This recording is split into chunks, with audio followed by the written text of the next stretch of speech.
Late in the evening of March 22, 1945, Lieutenant General George Patton's Third Army crossed the Rhine and advanced into the heart of Germany.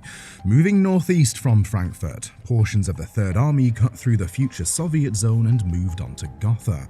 On April 4th, just before noon, the 3rd Battalion of the 358th Infantry Regiment took control of Merkers.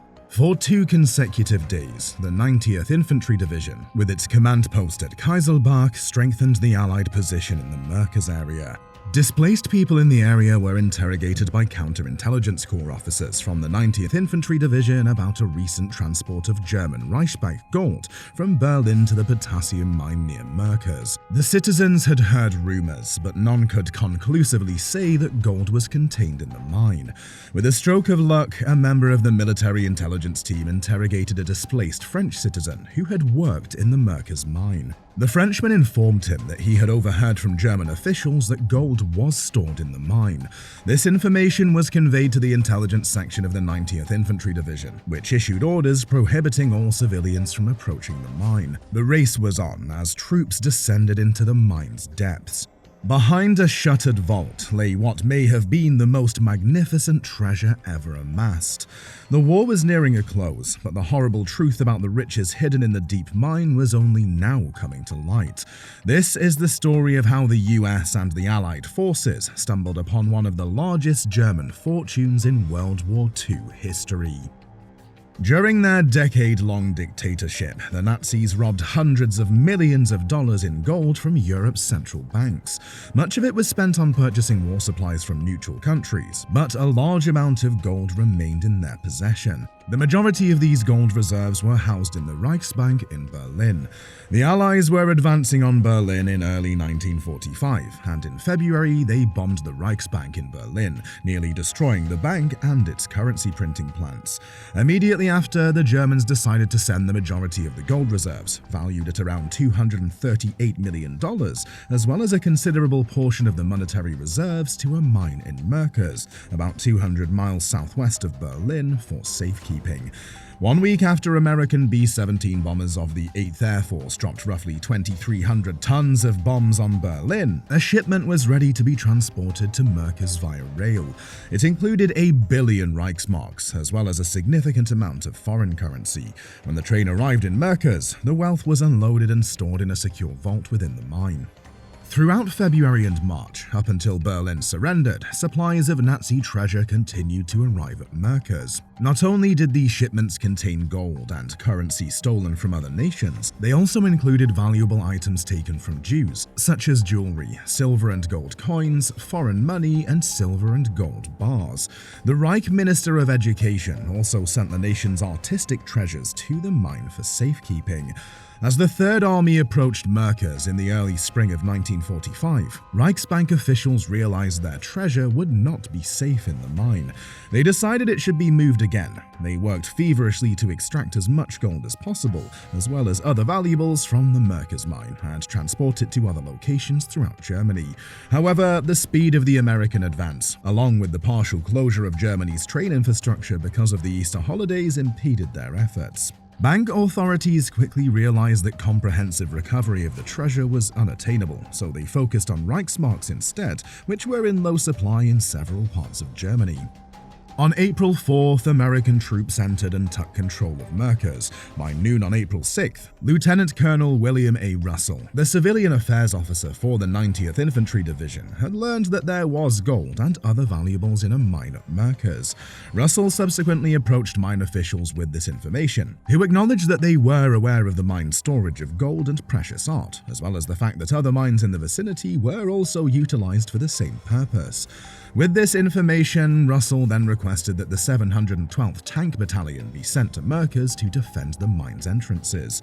Elements of the 19th Division Military Police were also stationed around the entrances, and plans were made to generate power and electricity at the mine so that the shafts could be opened for inspection the next morning.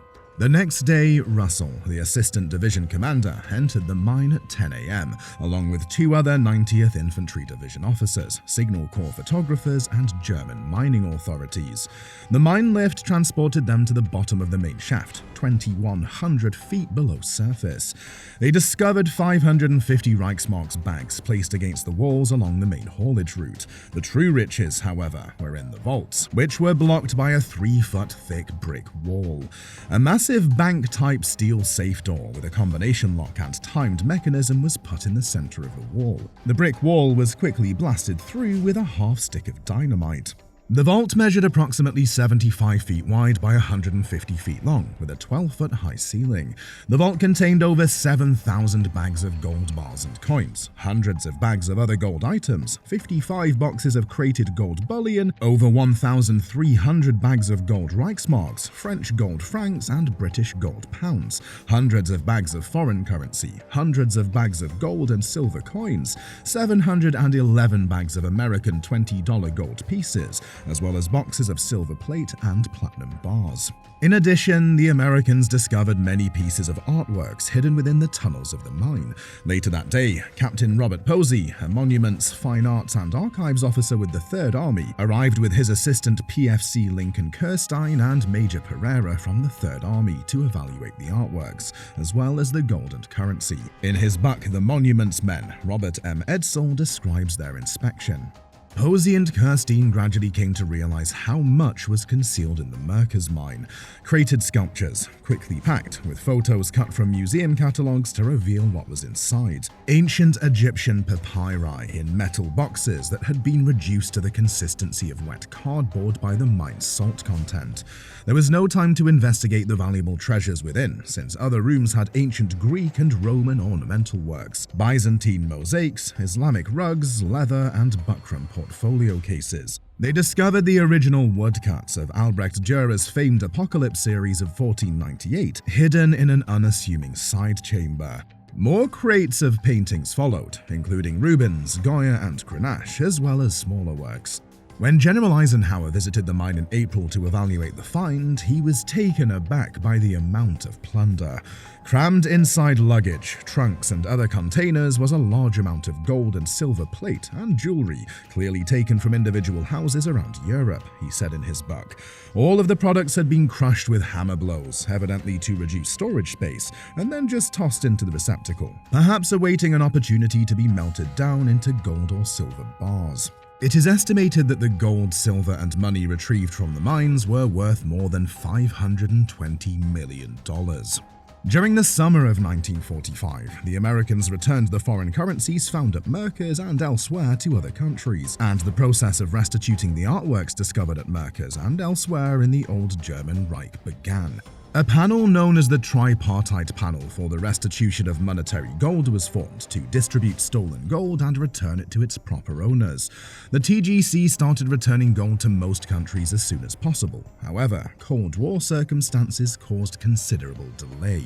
The last gold was not returned until 1996. Non-monetary gold, such as that taken from victims of Nazi persecution, was turned over to the International Restitution Organization's Preparatory Commission for use as evidence in Nuremberg war crimes trials.